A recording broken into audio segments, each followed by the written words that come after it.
That's fine, right, Gerry? Yeah, is it okay with you, Gerry? Oops, he's dropped off.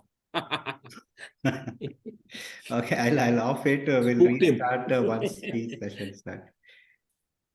Signal must be an issue. Yeah, possible. There we go. Oh, he's back. He's back. Gerry, you're okay recording it, right? Yeah, absolutely. Yeah, I'll just need to be made co-host again. I dropped Okay. off for Sure. a minute there. Yeah, done. Damn goddamn thing is not charging.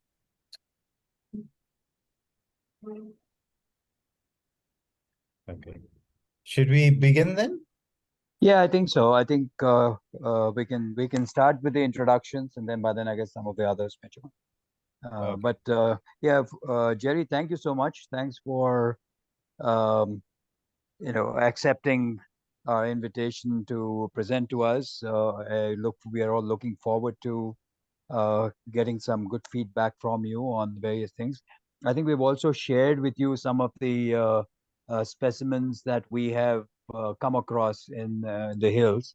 So hopefully that also gives you a bit of a sense of what snake, at least the snake wildlife that we are. He's not talking about me, by the way. Living with. No. That we can't do anything about. Yeah, that's on redemption. I'm just going to grab the headphones. Right. Go on, yes. Yeah. So he's just going to cut. Yeah.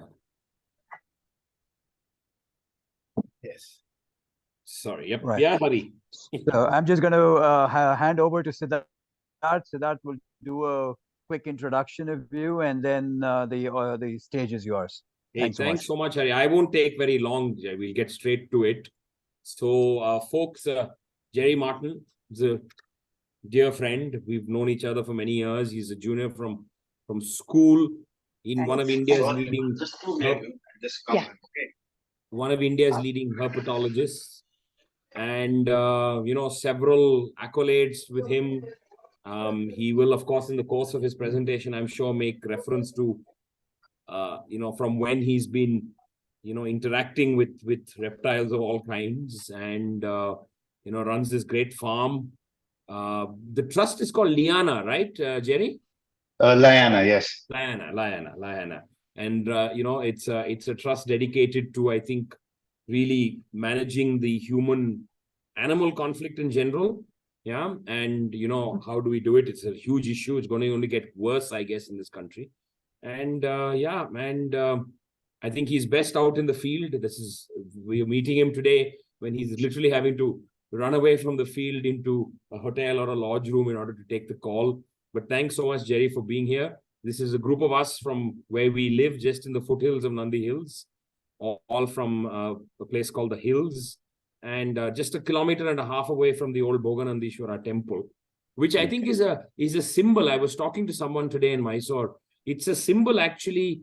If you go into the temple, of course, it's replete with animal, and the snake, of course, has been a hugely influential figure in Indian, well, in our religion, in our backgrounds, all of it, right? And so it's not perhaps not unusual we are coming across these issues again, but how do we live and let live, so to speak? A very brief introduction. Probably don't do justice to Gerry, but thanks so much for doing this, Gerry. Thank you so much. It's been a while in cooking this, and everyone's looking forward to hearing from you. Over to you. Thank you. Thanks, Sid. Yeah, it's way too many years that we've known each other to let out into public. But so I hear that there's a lot of worry about the snakes around and the snakes showing up and popping up. But just so you know, you're not alone. It's all over India, and India is probably the site. Well, not probably. India is the site for the highest amount of human-snake conflict in the world. We account for between 58 and 62,000 deaths per year out of a global about 130 to 140,000, so nearly half. And it's one of those laurels that we really don't want. My focus personally for the last decade has been human-snake conflict. And our focus really is so far has been understanding the nature of the beast. So snake behavior, snake ecology, venom, anti-venom, snake bite treatment, and those kind of things. But let's start from the very beginning. What is a snake? You can find the definition of a snake on Google. It's very simple, but most important part that you can take back from this slide is that a snake is an animal, just like us, just like dogs, cats, tigers, elephants, and hence requires a few things, responds to a few things, and is generally just going about its own business. So once we know what we need to do to stay out of that, out of its way, or out of conflict with it, we're absolutely safe living with snakes around us. I'm going to show you a little video now. This is a common Indian crate. It's a very toxically venomous snake, but it's a very, well, it's actually a very pleasant snake, and it takes a lot to make it bite. But I'm going to show you the tongue. A snake flicking its tongue is basically one of its strongest senses being used. It's being brought in, and the strongest sense is one akin to smell. It isn't quite smell. So they can also smell through their nostrils, but this is sort of like a cross between smell and taste. So the snake taps its tongue out, pats the substrate in front of it, particles in the air, and they adhere to the tongue because the tongue is very sticky. And it then takes those particles and deposits them in this highly sensitive taste buds, would be the best way to describe the vomeronasal organ. It's also called the Jacobson's organ. You might have seen a horse or a goat or a lion or a tiger face into the wind and grimace and lift up its upper lip and take a deep breath in. And that's those animals doing the same thing, trying to get the air to hit the Jacobson's organ. And that's how they can smell pheromones in the wild as well. We also have a Jacobson's organ, but it's vestigial now. We haven't used it for many millennia, and we don't know how to use it anymore. Now in India, we have over 340 species, and that number is growing pretty much by the week. We're discovering new species. We're finding that one species is actually a bunch of different species within it. So there's a lot of that taxonomic work that's happening. So species are being separated, new species are being discovered, species that have not been known from India before are being discovered within our political boundaries as well. So the number is growing, and I believe that in the next maybe decade or so, we should hit around 400 species, which is a lot of snakes, which is why it's very difficult to even figure out any way of managing this entire issue. Now, out of these over 340 species, about 50 of them can be significantly venomous to humans. That means that should they bite, they could cause significant damage or death. But not all of them ever, come into contact with people. Many of them will just never bite. So out of those 50 or so, there's only about 15 or 17 in all of India that are what we call medically significant. And that means that they do bite a lot of people. Their venom is potentially fatal or could cause damage to us. So 15 to 17 species. Around where you are, there are five significantly venomous species, medically significant species. The one big misconcept is that we all think that snakes belong in the wild. But like many other animals like pigeons, crows, rats, that do very, very well with humans or around humans, there are some species of snakes as well that do well. And we call these weed species, or if we're being politically correct nowadays, we call them commensal species. It's most important for us to be able to identify snakes because what you do and how you react really depends on whether you need to do or react in any way. So these four species are called the Big Four. This was a term coined in the 70s by my mentor, Rom Whitaker. But he coined this term, the Big Four, based out of Chennai and Maharashtra. Now, all over India, there are a lot more species that are medically significant. And up until 2004, everyone just presumed that if there was a venomous snake bite, it would have been one of these four. And until 2004, no one put two and two together and said, but there's so many more venomous snakes, isn't it possible that someone else gets bitten by some other species? But in 2004, they found the hound-nosed pit viper. This on the top left is the Russell's viper, and it is the single most worrying snake to have around. And the reason I say worrying is because it's a snake that camouflages very well. It tries its best to stay out of trouble, but it uses camouflage. So that's when people, especially those working barefoot in their fields or walking around at night without a torch, they're the ones who are at risk of stepping on this snake. And its venom is quite problematic as well. It is a fatally venomous snake. Its venom has a lot of other effects: kidney failure, tissue damage, and the like. I'm not trying to scare you about these snakes. I have children, and I have lots of these snakes in our campus, and we never have any problem. In the last 15 years, we've had one bite, and that was a Labrador. She hasn't learned anything since. We did manage to save her, but they don't think very much. So we have to keep her on a tight leash. The one below it is a saw-scaled viper, which should also be found around the hills. They don't like very wet habitats. It's a very small species. And although in South India, there are not many deaths known from this bite, the bite can be very painful. And if the wrong first aid is used, it could also cause local damage. The one on the top right is the most familiar of the lot. It's the spectacled cobra. You must see a lot of them on your property. It's the crow of the snake world.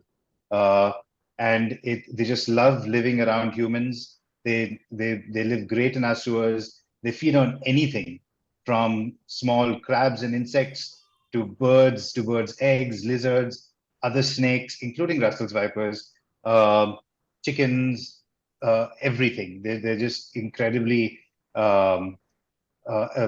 flexible in their diet. So they do very well around humans. And fortunately, they're also very visible. They're not the most elusive of snakes. And you see them around late mornings and early evenings most often. But you might even see one out in the blistering heat of a hot summer's afternoon. So that's the spectacled cobra. The one below it is the common Indian crate, which we've just found out is actually not the common Indian crate. DNA has shown that it's a different species. And when we tested the venom, we found that the venom is also different. But and this one's found around the hills as well. The new one, it's going to be named after Romulus Whittaker. It's going to be called Romulus's crate. It's a very peaceful snake. It does have a very strong toxin, but the chances of you getting bitten by one of these is almost zero, especially if you have thresholds in your houses and you're not sleeping out on your garden lawn at night. You should be absolutely fine. If anyone has any questions at any point, it's best just to butt in and ask the question at that time, so that we can clarify them as if you see something that triggers any thought or question. All three of these are pit vipers, so they are relatively venomous, as in they can cause a lot of damage. The one on the bottom right is the hump-nosed pit viper that has also caused death, and that's the one that blew up the whole Big Four myth, I guess. So it's found a lot in the Western Ghats, very commonly in Kerala and southern Karnataka, and it's very common in places where people collect leaves for manure and for firewood and things like that, and that's when they get bitten. There are a couple of known deaths and a lot of what we call fatal symptoms, where if people hadn't been treated, they would have died. Having said that, that's only what we know from hospital records. There are a lot of people who don't go to hospital, and we're never privy to those records at all. So more than we know would have died from that bite. You don't have it in the hills. The one above it is the Malabar pit viper, and as the name suggests, It's found in the Western Ghats. It's a venomous snake, but I mean, if you do the first aid right, the worst that could happen to you is you have a really bad week and a swollen digit or limb. The one on the left is found in Nandi Hills. It probably won't be found in your gated community unless there are old trees and very contiguous hedgerows. It also likes rock crevices a lot. So, but it is definitely found up in Nandi Hills. Not commonly, but it's there. And again, the bite is very painful, but it won't last for more than 2 to 3 days. So it would be sort of like a very bad wasp sting. But with the caveat that if the first aid isn't done right, and we'll speak about first aid dedicatedly later, then it could cause damage and the pain could last for longer as well. So after this, you at the hills have... So Gerry, Yes. sorry. While you're going through, could you also, wherever I've sent you the photographs of various things, so could you also Yes. point out which are those, so that we know, everybody knows what Yeah, we I have think seen you here sent so me far. cobras, rat snake, and bronzeback tree snake, if I'm not mistaken. Yeah. So yeah, so I'll get to those as well. And a viper as well, I think you said. One Russell's was the viper, yes. Russell's Yeah. viper. Yeah. So that was this one on the top left. Yeah, correct. Yeah. So Hari sent me the bronzeback tree snake, which is on the bottom right. It's a very, very fast snake, completely non-venomous. It's actually pretty great to have around. So, and that's something that is good to remember, that having a non-venomous snake around is always good, because should you take that snake away or kill it or whatever, that space and those resources that non-venomous snake would have used will then be free for any other snake to take. And that could actually mean that that space could be occupied and those resources could be used by a venomous snake as well. So non-venomous snake, very good for you. Venomous snake, if you're not comfortable with, yes, move it away. My suggestion is not to move anything and allow balance to just get a good strong toehold in there. As long as there is balance, there is very little strife. So it's very important to try and keep gardens, as stable as possible. And we'll talk about that after we go through the snakes. So the one on the left is the vine snake, the green vine snake. It's very common, but because of its incredible camouflage, not often seen. People believe that it can peck your eyes out and drill holes in your head. Someone once told me that they saw a vine snake shoot itself from across a field, just like an arrow, and hit another person in the heart. The truth is, if that snake even tried to peck your eyes out, it would break its nose. That long snout is incredibly fragile, and its purpose is all the more fascinating. It's one of the few snakes that can see with binocular vision. So you see the other snakes, they have one eye on one side of the head, another on the other side of the head, which gives them two independent images that they need to process. That's not very useful when you need to judge distances and things like that. But if you look at the vine snake, it has horizontal pupils that are sort of directed forward. And sorry, yeah, thank you. And you can see the ridge above it, in front of its eyes.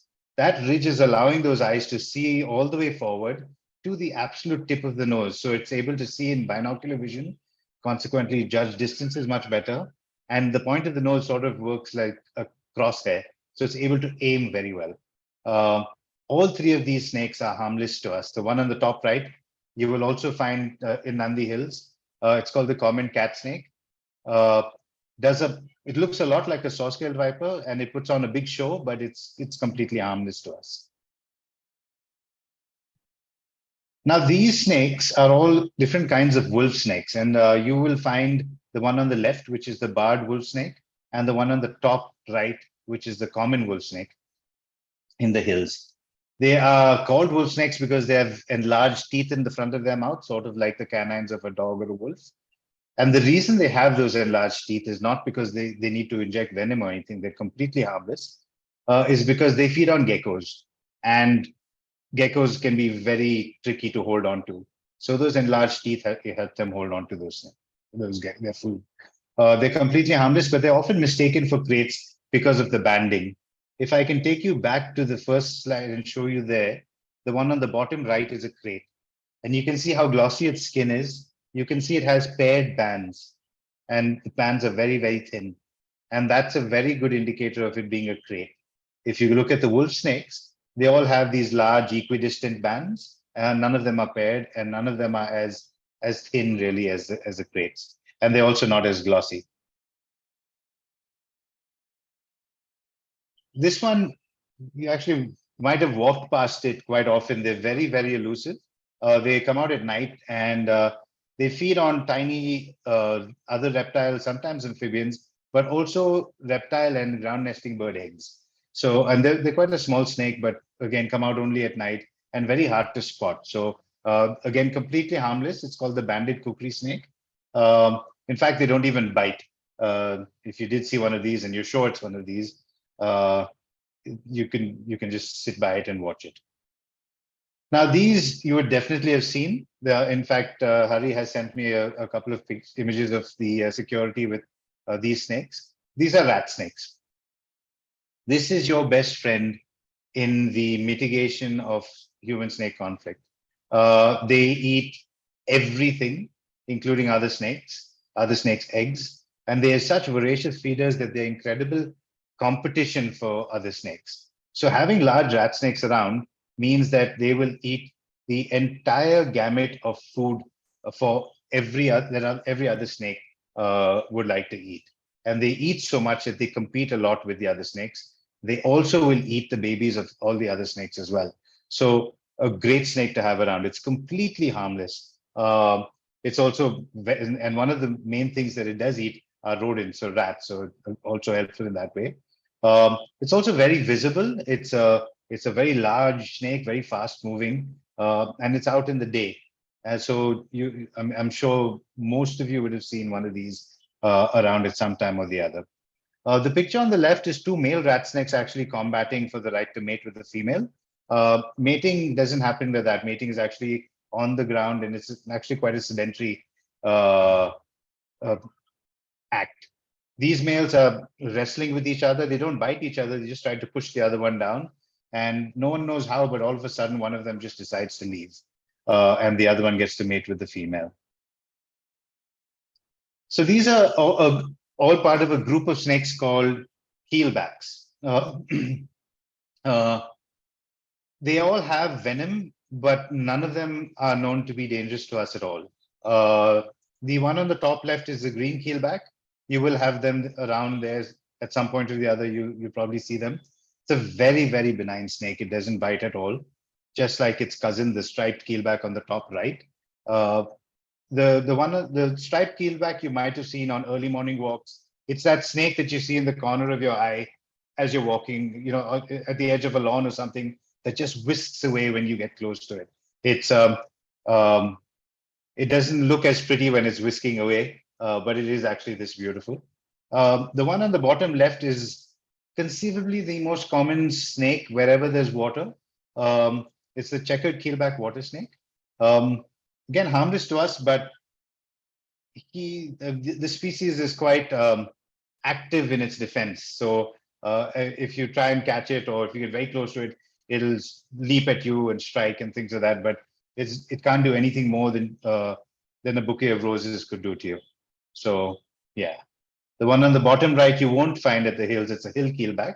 But it's found in the Western Ghats, so other hills. We then get to the constrictors, and you should have all three around there. I know back in the day, all three were there, and I think, Hari, you did send me a picture of a python. I think there was one python there. Yes, yeah. There was one python, yeah. So, so the Indian rock python is a constrictor, and I mean, a very, very large one would be about 14 or 15 feet. They don't often grow that big around Bangalore. And it's not dangerous to have it. I mean, they don't attack humans or anything.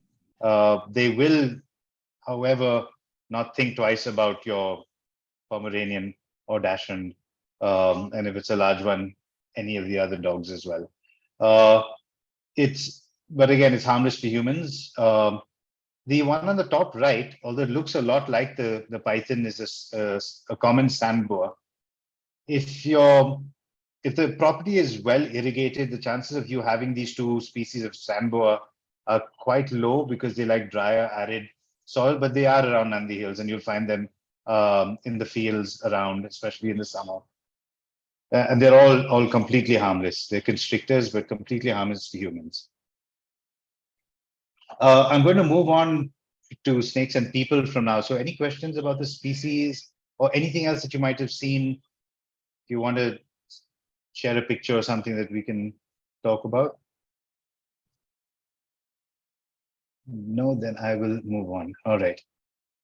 Gerry, can I just request you to see if you can go back to the full screen mode, please? Oh, yes, sure. On the thing, because this column on the left is a little.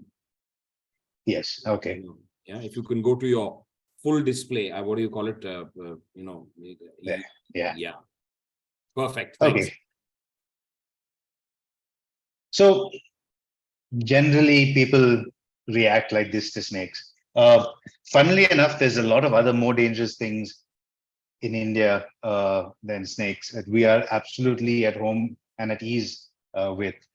Live wires, exposed live wires, uncovered manholes, your average traffic. These are all more dangerous, both functionally and statistically, than snakes are. Unfortunately, we have this stigma around snakes, and it stems from generations upon generations of myth, legend, and a whole lot of people who've used the fear that we have of snakes for their own, well, just to I guess for their own gain or whatever. The truth is, snakes are not difficult to live around at all. They're actually much easier to live around than packs of stray dogs, for example, because a snake will not chase and attack. It will strike in defense. So that's knowing that puts the onus of our safety on us, just as the onus of our safety while we cross a highway or a road is on us. And it's in fact, it's easier to stay safe around snakes than cross many roads in the country. So but if you think about, a few thousand years ago, when, well, if an elephant killed someone, it's very obvious how that person died. But if a tiny little snake, no more than a foot long, bites someone and gives them the tiniest of scratches, and that person dies, it was very difficult for them to fathom what that must be. So snakes and their venom took mythological or supernatural statuses around especially rural cultures. And in fact, in those days, it was everywhere.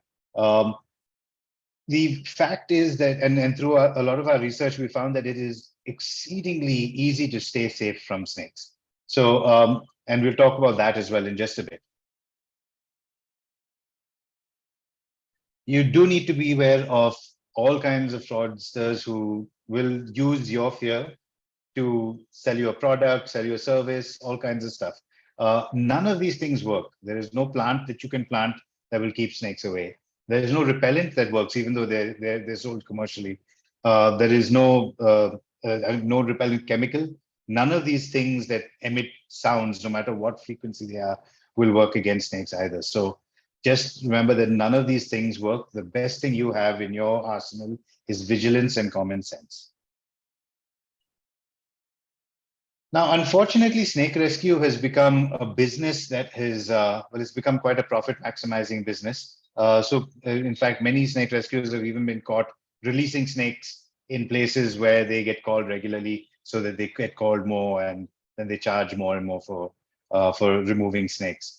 So don't trust a snake rescuer who isn't calm when a snake is around, who talks about how dangerous a snake is, or any of those things.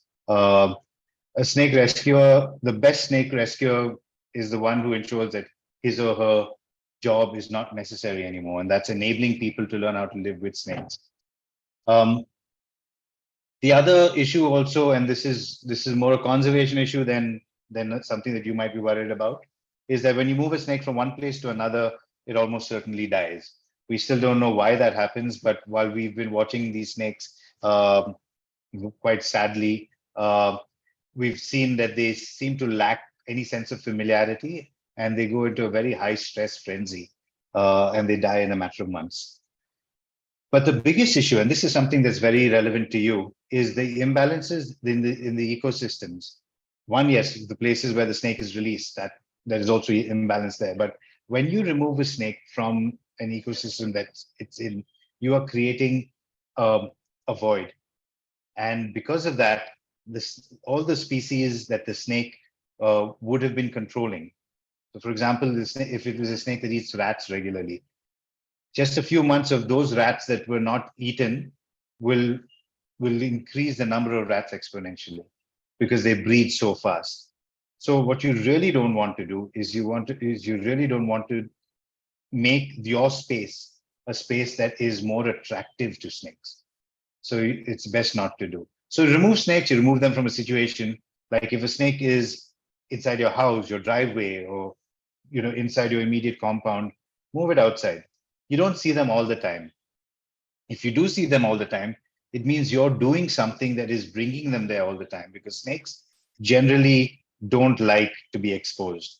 So we'll talk about what those practices might be when we get to that as well. But really try your best to allow for just for snakes to just be, and especially if they're non-venomous snakes, there is no reason aside from decisions made in fear to relocate those snakes or to move them away or anything. So if it's a rat snake, let it be for your own good. In fact, let it be. Snake bite in India is actually, I'm not sure if everyone is interested in this, we can whiz through it, but I'll just share a few videos with you first. This is a cobra basically doing what's called a mock strike. It's not actually biting, but it's sort of slapping the foot. And that's its way of scaring away a predator while still conserving its venom. Snakes really require their venom to be able to subdue prey. And it takes quite a lot of energy to produce this incredibly complex molecule. It's a protein, the venom is, and it needs it for its primary purpose. So they don't like to actually use it for no reason. This is a Russell's viper, and we've actually had quite a few instances where our radio tracked Russell's vipers, the ones that we're following, have been incredibly close to people. And fortunately, we were there to warn them. But the snake doesn't even, it just tries to hide. That's what it does most often. It tries to hide, which is good and not so good, because when people don't see it and step on it, that's when the problems arise. You can see this one, and this happens very often with males during the breeding season. We found that males during the breeding season move out of their little home ranges looking for females. And at that time, they're not in places that they're familiar. So what they do is they will actually scoot away from danger quite often. And then this, you can see how reactive this snake is.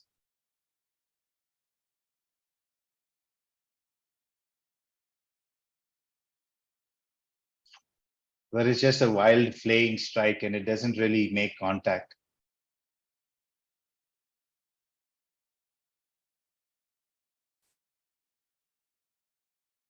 And then about a million times a year, this happens in India.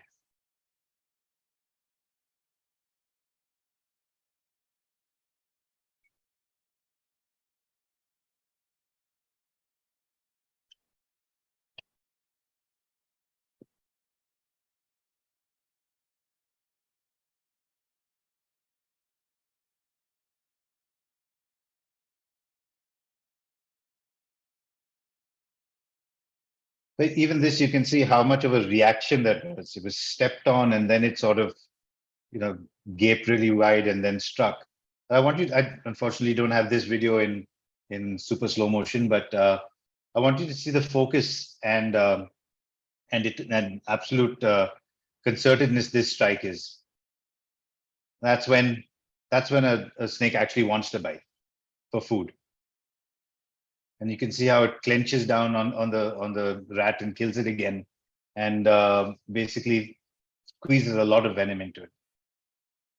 So the snake bite problem in India, 60,000 people dying every year. A much higher number actually suffer what's called a permanent loss of life function. It could be the loss of a limb, kidney failure, tissue damage, those kind of things.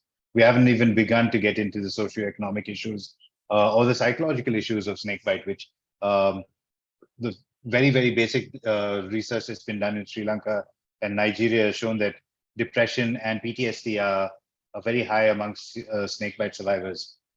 So it's a huge cost. But the truth is, this is not something that affects us. This is truly a poor man's disease. It's folks in agricultural fields who, working barefoot, working with their hands, are the ones who are prone to this. None of us really need to worry about this because snake bite doesn't happen to us unless you're a bass guitarist outside a pub in JP Nagar, I think, having a smoke barefoot next to a gutter. But yeah, don't ask me why. So, now avoiding snake bite is actually quite simple. Like I said, it's very important to be vigilant. Keep your surroundings clean, and when I say clean, I mean you don't really necessarily need to be manicured and shined clean, but manage your waste. Make sure that it's separated. Wet waste is cleared regularly. The smell of the wet waste doesn't stay or linger, because that will attract insects. Insects attract lizards and frogs, and snakes will come to eat the lizards and frogs. Or the smell might attract rodents, and the snakes will come to eat them. So wet garbage and your waste management is of primary importance. Keep the place clean. As far as landscaping goes, have all the tree snakes around you are absolutely safe to have. It's not going to be a problem. So having high hedges and all is fine. What you don't want is thick clumping grass. Or if there is a hedge, you want to prune the bottom part of the hedge so it's clear, so the ground is very visible. So you don't become a nice place for Russell's vipers or Sorcerer vipers. Try your best not to have too many rocks. Or if you have rocks, embed them nicely into the ground, so it's not easy for snakes to just go and hide there. Clear up any form of building materials. That's a big draw for all kinds of snakes and scorpions and things like that. Where children are playing, make sure that the space around that is clear. You can have trees, that's great. You can have lawns, that's fine, but try not to have thick hedges or too much of a landscaping where there's a lot of undergrowth, because you don't want a ball going in there and kids running after it. Those are the things that you really don't want. So I've raised two children. One is now 15, one is 5, and both of them, from when they were about 2 years old, were able to say, "Dada, snake," and they would just stop and they point out the snake. By the time they were 3, they could identify snakes. Your kids don't necessarily need to identify snakes, but you do teach them not to stick their fingers into plug sockets or touch the hot stove or any of those things. It's not that much of a stretch for you to also just talk about snakes and how they need to be careful, especially if they're walking home from their friend's place at night, or out playing until dusk. Be a little extra careful. Just have this sit down with them once in a while and get them primed to the existence and appearance of snakes around them. So in case of snake bite, it's easier said than done, but the most important thing is to stay calm. It does wonders from the point of view of keeping the patient calm, as well as the ability to make decisions and problem solve should you have to. Having said that, it's always good to know what your protocols will be in case of any medical emergency. It could be a snake bite, it could be a kid's broken arm, it could be someone going into cardiac arrest. It's nice to know that should this happen, we are going to do this. And, as a community, it might be good for you guys to sit down and plan this out. If there's any medical personnel amongst you, it would be great to involve them as well. Call nearby hospitals and, just find out what their protocols are. If they're able to take in emergencies, get an emergency room number. So you have your list. If someone gets bitten by a snake, we'll call so-and-so people here. Car will take the person to so-and-so hospital. This is the number, call ahead, make sure that everything is ready. They'll be out. If they know you're coming, they'll be outside with the stretcher and you go straight in. And then it's very easy to actually deal with snake bite. But should anyone get bitten by snakes, you stay calm. You then remove anything that might become tight should swelling occur. So bangles, rings, watches, friendship bands. If someone's wearing a full sleeve shirt, remove the cuff buttons. Just allow for the flow to happen unhindered. But you do need to slow down the flow a little bit, so immobilize the limb. When we say limb, it's because almost all bites are on either the extremities of the arms and legs. So feet and hands are the biggest, are the highest, statistically highest points of bites, and then the shins and calves, and almost everything else is very, very rare. So immobilize the limb. And when I say immobilize, don't use a splint, because that means you'll have to tie something tight. You find a sari, towel, dupatta, sarong, turban, anything. If it's on the arm, you just make a sling.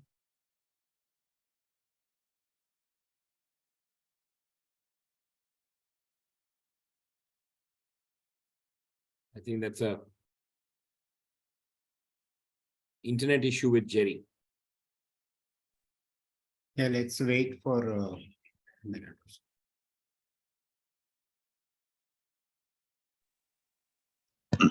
Yes, his presentation is still on though. I think maybe his voice.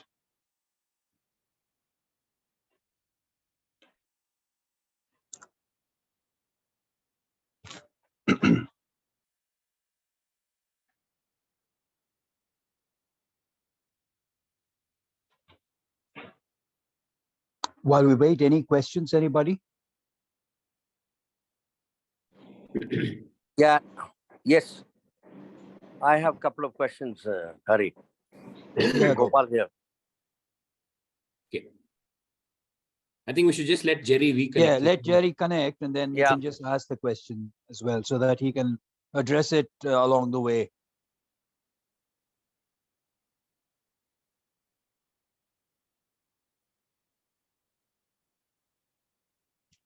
I think the points about the hedging and those kinds of things are important for us to keep in mind, and we're doing some Grass. things on that. But yeah, the grass, Not and those having kinds of thick things. grass. Yeah. Undergrowth No, grass. See, my point is, Hari and Siddharth is, yes, I think we got a lot of inputs from him. They're very useful. And the one is the fear thing, and, we are very uncomfortable. And I think he partly touched on how to, keep them at bay, by keeping, our land and area, landscape and everything clean and everything. But still, apart from that, what else can we do? We always hear a number of villagers saying this, you put this, you put that, and the snakes will not come. So I want him to touch on those things, so that we can keep them under control, especially the residences. This is where we want to understand more from him. Yeah, I'm not sure whether you were there when he touched on that, Gopal. Maybe you had not. I think every now and then we had an internet problem. So he touched on that. He said there is nothing that works. There is no plant, no Chemical. no vibration or frequency stuff. He says don't fall prey to any of that. There is none of those that actually work for the snake. Some powder and all this. Yeah. He says nothing. He says no. He says no chemicals, no nothing. None of those. Siddharth, would you want to just call up Gerry? Yeah. Hari, can you just check? I'm not able to locate his number right away. Yeah, Sorry. one sec. Let me check. Can I say something? Just hold on. Just hold on. He's back. He's back. So why don't we let him just finish the presentation? Sure. And then we'll address these questions. We can get in. Sorry about that. It's the perils of being out in the field. Yeah, I think I might need to be made co-host again. No, there I am. Yes. It's done. It's done. Yes. Okay. So, and then you go straight to hospital. And like I said, it's really good to know where you're going before the emergency actually happens. If you see any symptoms manifest on the way, it's good to take note of them along with the time that it happens. So symptoms are things like sudden increase in pain or swelling crossing a major joint, like the wrist or the elbow, or the ankle or the knee. It could be discoloration. It could be the eyes not staying open, slurry speech, those kind of things. Anything that you notice, quickly report it to the doctor. The history of how the person got bitten is not important, but when the sorry, person Gerry, got can bitten. I just ask you to clarify there? Does that mean that you can get bitten without knowing it? Very, very, very unlikely. Okay. It's yeah. I've heard of a couple of people say that someone got bitten, they didn't know they got bitten. But it's not like someone can just brush against you in a. You generally know you've been bitten. So yeah, unless you're sleeping out on the floor outside. That's so. If you were bitten by a crate in your sleep, there is a chance that you might not, if you're a deep sleeper. So, but yeah. You never tie a tourniquet or any form of ligature. And contrary to Hollywood, Bollywood, and most of what we grew up on, this is not something that helps. And to explain why, if you've ever wrapped a rubber band tightly around your finger, you feel how the finger gets cold. And on the other side, you feel that constantly increasing pulsation. And that's because your heart is still pumping. And the only thing you're achieving by tying a tourniquet is building up your vascular pressure, because blood is not going back to the heart, but it's still coming from the heart. And what happens is to be able to treat a venomous snake bite, venom needs to meet the antivenom, and it has to be done intravenously. So you have to remove the ligature. And what happens then is a sudden rush of blood, and that often leads to a thing called ROSE, which is rapid onset of systemic envenomation, which put very bluntly is like having a tequila shot of a snake bite versus a beer of a snake bite. So you want to have a beer of a snake bite, all right? And it's really, really important to not tie that ligature. And I reiterate here, don't panic. Bad decisions are made, heart beats faster, all kinds of things go wrong. You never cut or try and suck out the venom. You can't suck out the venom. If you put a drop of ink into a glass of water, you can't suck out the ink. And that's a physical reaction of diffusion. Venom is binding to cells at a molecular level. You can't suck it out. But if you try to suck it out, what you will do is you will end up bursting the apical capillaries, which is why you bruise when you suck hard on your skin. And that means you're releasing venom directly into the bloodstream. Most often venom is stuck in some connective tissue or the other, muscle, cartilage if you're very lucky, or just even in the skin or in the lymph system. If you cut or try to suck the venom out, you will actually be releasing venom into the bloodstream. You don't wash the wound because even washing involves massaging, and you don't want to spread the venom at all. You don't take any medication, especially no pain killers. Many snake bites are very painful, excruciatingly painful, in fact, but do not take any medication. You might feel like a drink, a tea or a coffee, a Coke, or anything that has sugar that might actually stimulate you. Don't have it. Very often, patients will feel thirsty, give them water, but in small sips so that they don't choke on it. And never go to any alternate healers. None of them work. Is there any questions about first aid?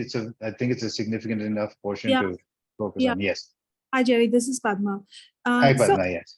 I had a question. Is it important to, I know you said it's important to know the snake earlier on, right? And be able to recognize it.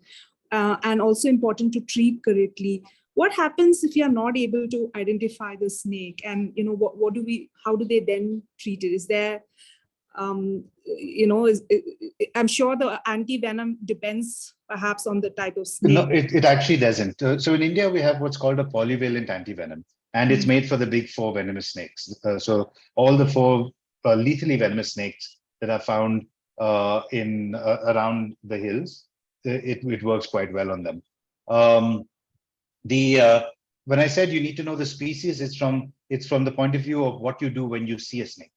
Okay. Yeah, so like a rat snake, you just leave it be, it's fine. If it's in fact, in my opinion, even a cobra, you should just leave alone. A Russell's viper, you might want to move away, right? Okay. So, but definitely non-venomous snakes, leave them alone and let them thrive, in fact, because the better a non-venomous snake species does, it means that's less resource and space for a venomous snake. Okay. And is it important for that person who's bit to be in a, you know, lying down position or something, or is it okay if they're standing, sitting? I know it's not always possible for that person to be lying down, but So what is ideally reclined, so and ideally with the site of the bite below the heart. okay. Okay, thank you. So I think there's a question about keeping antivenom. So that actually is not a good idea. For one, antivenom is not easily available, so it really needs to be available for people who do need it. And if more people kept, stocking antivenom, it means that there's less out in the field. What is important, though, is for you to make contact with hospitals around you. I don't know which is the nearest hospital to you anymore. What's I've spoken. I think I'd mentioned to you. I've spoken to the regional government hospital, and they maintain it. Okay. And they've given us the numbers of the doctor and the chemist who Perfect. has that. Antivenom. And also Okay. to answer the question that I think Saleh has asked, they don't recommend that we keep the antivenom. In fact, Yes. it's not that easily available. Actually, the government keeps track of it, and they have a meeting every month where everybody has to report the usage of antivenom in there, and that's how they keep track of the number of snake bites and everything else. That's true on paper. It never happens anywhere, and that's one of the big issues that we're facing. Yeah. There are no reports. In fact, snakebite is still not a reportable disease in the country. So it is right? a medical legal case. Actually, this doctor Yeah. actually told me that they have a person who is responsible for this, and that they have these updates on a regular basis. That's what he said. I don't know whether he said they should. I mean, a lot of times it's on paper, like you said. Yeah. It may not be happening in reality, but there is a process in place that is supposed to happen. Yeah. And is this a primary health center? Yes, it's a primary health center. Okay, so then they might not have things like a ventilator and a dialysis machine. That's so true. You need to find a place that has those. Okay. Yeah, so the tertiary health center will have it, which will be your district health center. So that's in Chikballapur. But I think how long does it take to get to some place like Baptist? 42 minutes. That's fine. Go to Baptist. Baptist is in Bangalore, the best place to be treated for snake bite. So go to Baptist. 45 minutes or so. That's great. That's wonderful. If you can get to hospital within an hour and a half to 2 hours, you're fine. Siddharth, in Chikballapur also there is a Baptist center. Just as Devanhalli, as we enter, there is a Baptist center. We should find out whether they are equipped to take in at least, immediately the patients. That's a good. Right. Yeah. It also depends on where they keep fantastic. the antivenom. In fact, if I was in so Baptist has a very good stock of antivenom. Generally, it's better not to go to the fancy hospitals because, well, rich people don't get bitten by snakes, honestly speaking. But the missionary hospitals and the government hospitals get a lot of them. So all the Sai Baba hospitals are fantastic at dealing with snake bite. Oh. St. John's is really, really good. Baptist, in my opinion, is the best one in Bangalore. In fact, that's where I went when I got bitten as well. There's a Sai Baba hospital here as well in about Chikala. 20 minutes ago. Yeah, so check with them as well, because they're really good at dealing with snake bite. They have a lot of experience. They don't freak out when a snake bite comes in. They need to have ventilators, stock of antivenom, of course, and dialysis machine should it be a really bad bite, or if you've been bitten by a Russell viper and it's been a long time since the bite. And I thought you said something very interesting, right? You said if we get there by 45 minutes, that's still okay. So, if there isn't like a almighty rush then to get there to a health center within 5-10 minutes. We are 45. No, minutes. not 5-10 minutes. You'd probably die getting there in 5 or 10 minutes. So yeah, probably. yeah, as soon as it's safely possible. And so 45. So generally most doctors call it the golden hour, and it's the same with the cardiac. Yeah, exactly. So if you can get there as soon, within an hour, you are generally fine. Well, almost certainly fine. If you get there in 2 hours or so, you stand a very good chance of not having any long-term symptoms. But even within 2 hours, you should not die. Okay. So it's and the first aid is very, very important. Don't cut, tile, ligature, don't do any of those things. Just get to hospital calmly, and you'll be fine. Okay, this is super helpful. Thank you. Yeah. Thanks. Do you have anything to I'm finish? Gopal, you can have you to- ask your questions You want to as well? finish up the presentation, Gerry? There are a couple more questions that are there. I mean, the other stuff is work that we're doing, which I think is, All right. I mean, this is more important, so we can just leave that be. Sure. So, yeah. Yeah. Yes, Gopal, please go ahead. Yes, the thing is, I know you have touched on it, and we were on and off. We had an internet problem. See, let's take at the residence level. How do we keep the snakes at bay? What best we can do? It's at the compound level. It's not that easy. We can't control all that. At least because in our house we have a fairly big garden. So far we have encountered with one snake. I think that is cobra. Some 6 months back, still there is a fear. There is a Russell viper. Which is going on, especially in the night time and all. What best we can do so that we can keep them at bay? There are a lot of chemicals, this, that. I think you have already given an impression that those things won't work. Can you touch on that again? What best we can do so that we can keep them under control?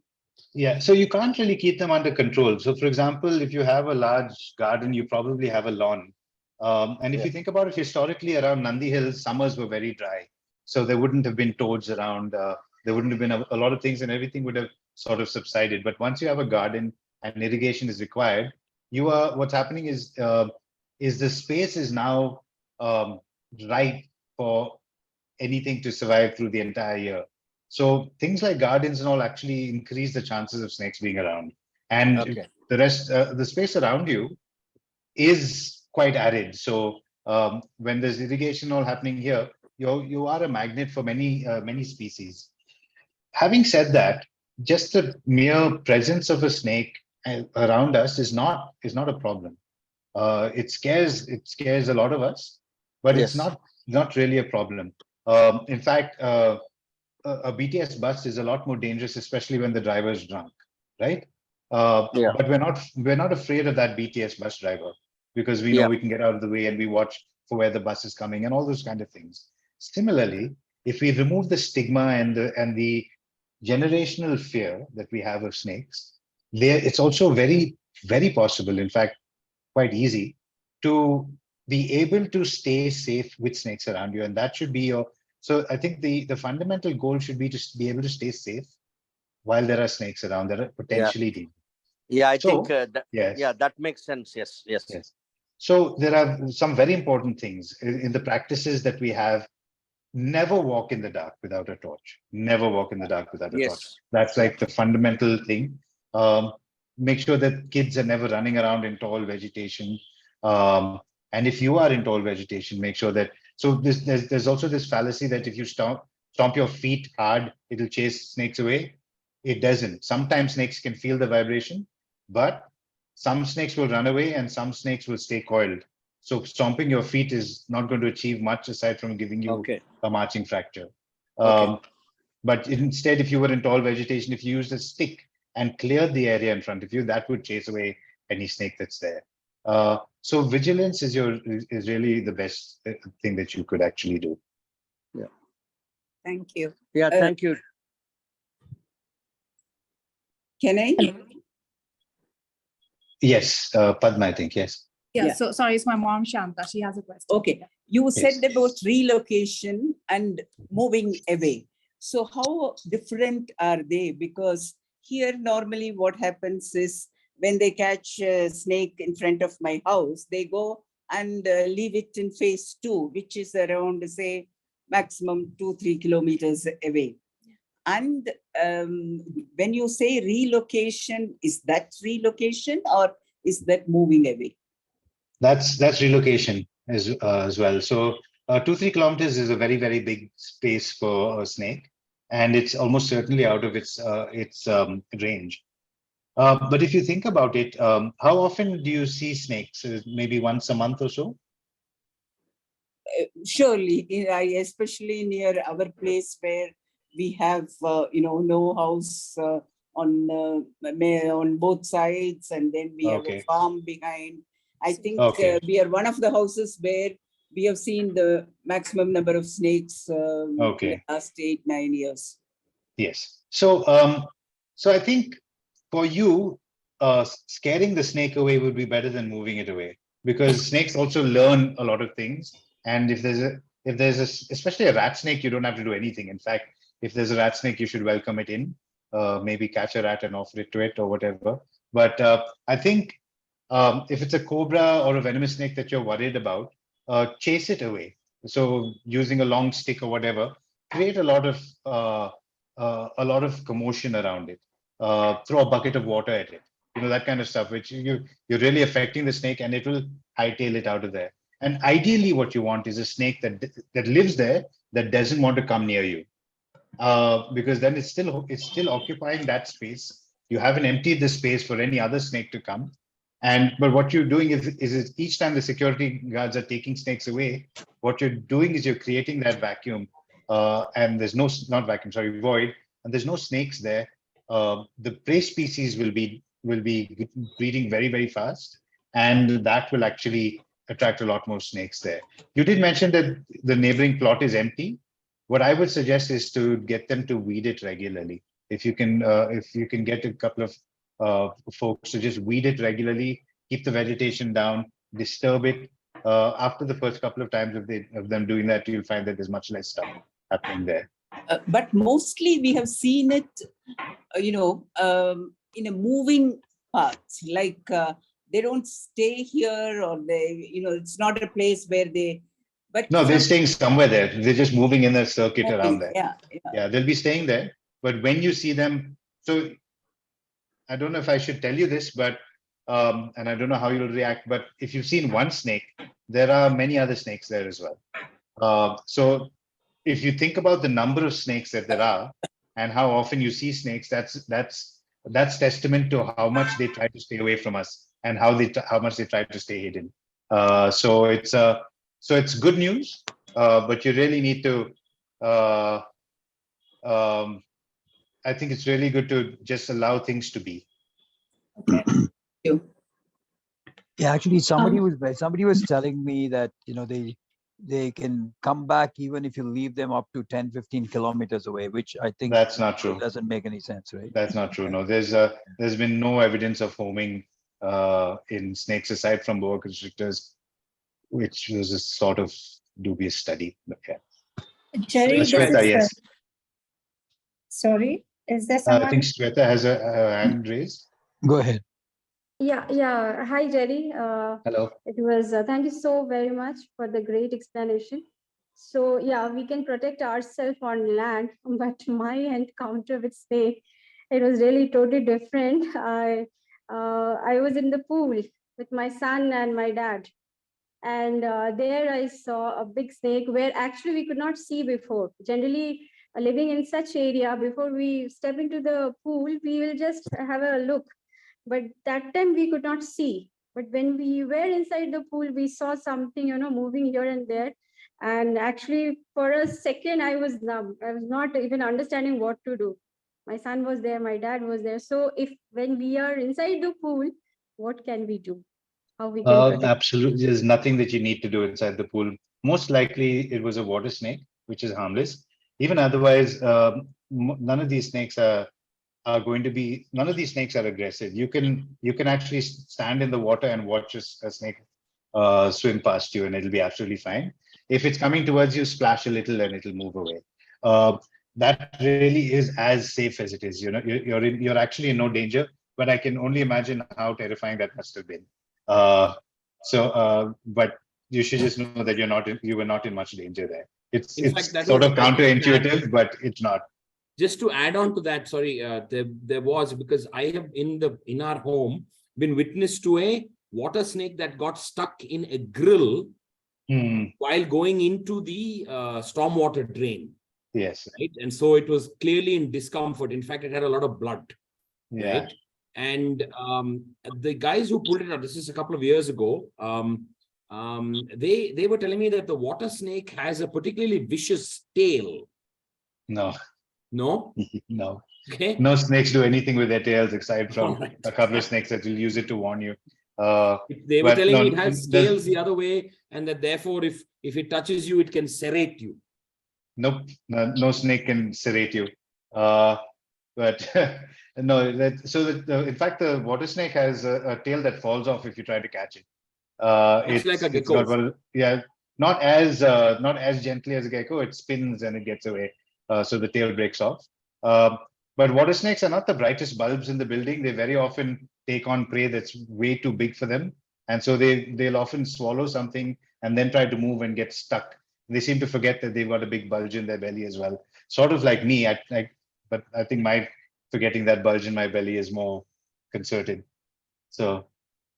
Yeah, thank you so much, Gerry. Just one last thing, like only the water snake will go inside the pool, not the venomous like cobra and viper. They won't go inside. Vipers hate swimming. They really hate swimming, and they definitely don't like open water. Cobras very rarely, but again, even if there's a cobra in the water, you are in no danger at all. Just splash a little bit and it'll be out of there. One thing that you might want to consider around the pool, especially in summers, because that will be quite a magnet for snakes and other animals as well. Scorpions, in fact, and centipedes will very often fall into pools because of that, is maybe think about making a small wall around it. It doesn't have to be a tall wall, but if it's like a foot high and it's got a lip so that the snakes don't go over it, and a nice pronounced lip, that'll be very good. Yeah, that's what they have done, by the way, on one side of the pool. It's another thing. There's several sides of the pool which are open to it, but it's been done in one place. But I'm glad Shweta raised the point on water. I was about to raise the question on water snakes as well. Thanks. Yeah. Thank you. Thank you so much, Gerry. Thank you. My pleasure. Hari? Hi, Anita. So is everybody, any other questions? Oh, there is one more, Hari. Kindly share the presentation. There was a lot of info, a little more detail on the Russell Viper and how to distinguish it from other lookalikes will be helpful. Yeah. What I'll do is I'll send a QR code to Hari and Sid that you can scan, and it's got information both in English and Kannada. So you can also share it with the security staff and everything. And that pretty much, it's got a whole bunch of snakes that you need to identify, how to identify them, what to do in case of a bite, how to avoid snakes, everything. So I'll send that over. Yeah, I just don't have it with me. When I get back tomorrow, I'll send it to you. That's very helpful. Thank you. That would be very helpful. Well, so Gerry, thank you so much. I really appreciate. I think it was a lot of useful information, and certainly I think we have many residents, as you might imagine, we're worried. We're worried, rightfully so, because we have kids, we have seniors, and we have ourselves as well, and we have people who are working in the community as well, whose safety is important for us. Yes. So I think each of these will go a long way in trying to plan how we should keep the community and the surroundings so that it is as safe as possible. I will once again extend the invitation to you to please come and visit us whenever you're here in Bangalore and be our guest. Come and stay with us, not because to introduce us to the snakes, but just come and stay with us.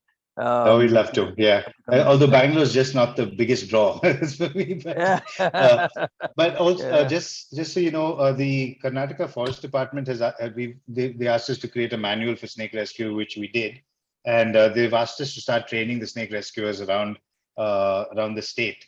So maybe at that point you might want to send or some of your permanent security staff or anyone also for training. Yeah. Or if you could attend a workshop or something like that, or anything like that. Yeah. So also the other thing, I think we spoke a little bit. You sent me a note once saying the way they're holding the snake is not right sometimes, and what we are using to catch that snake also. And I know there are many different tools which are probably a little easier on the snake as well. So any of they those are, kinds but of those things, need training. So you need training to use a snake hook and all, because what they're using now is the safest for them. And I would suggest that if they continue to do it until they're trained, to continue with that. And to be honest, I don't like that snakes get hurt and things like that, but it's a lot better than someone getting bitten. And so bitten. Right. Right. So those grab sticks are the safest for the handler. They are not so great for snakes. And if the snake is held for too long, or like that day, I think the snake he had got it right on the snake's back. So I think that's why the snake was jerking like that. It would have probably died in a bit. So, but yeah, it's more important that they stay safe. Okay. So great. So thanks so much. If there are any other questions, we will, yeah, anytime. You have my number. Just send me. And Hari, we should invite Gerry to come over, not get into the pool, but walk into the pond and see if we can catch some snakes. There you go. And so we should do that. Please do. Thank you Please so do. When much. you're here, let us know. Oh, not at all. My pleasure. And Sid, thank you so much for introducing Gerry to us. I think everybody really appreciates that this session has been very helpful. And we will be in touch with you in terms of some of the gardening and related issues as well, so that we can put that into our regular maintenance things as we move forward. So that'll be great. Have a good time. You're in Shimoga, you said, Gerry? Yeah. Okay. So could be. I'm off as well. Could be worse. It's gonna start raining. It's gonna start raining there in a couple of days, I think. Yeah, right? it's good. It's raining here in Mysore. Pretty cloudy. Raining in Mysore. Yeah. All right. All right. Thanks so much. Good evening. And thank you. Take care all. Everybody, Thanks, folks. Hari. Hi, Sunil. Thanks all. Thank you. Bye. Bye, Gerry. Take care. Bye.